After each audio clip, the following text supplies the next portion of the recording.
இன்றே டவுன்லோட் செய்து உங்கள் ஃபேவரட் ஷோக்களை என்ஜாய் பண்ணுங்க.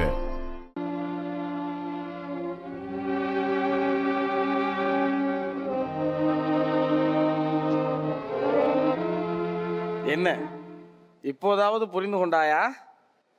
மன்னித்து விடுங்கள், நான் உங்களை தவறாக நினைத்து விட்டேன். மனதுக்கு பிடித்தவர்களிடத்தில் மன்னிப்பு எதற்கு? மனதுக்கு பிடித்தவர்கள் என்றால் இன்னுமா உனக்கு புரியவில்லை?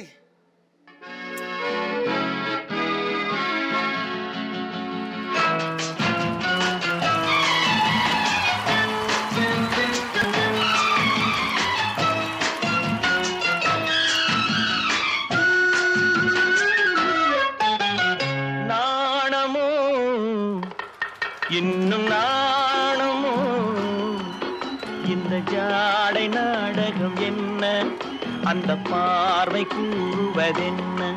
நாணமோ நாணமோ.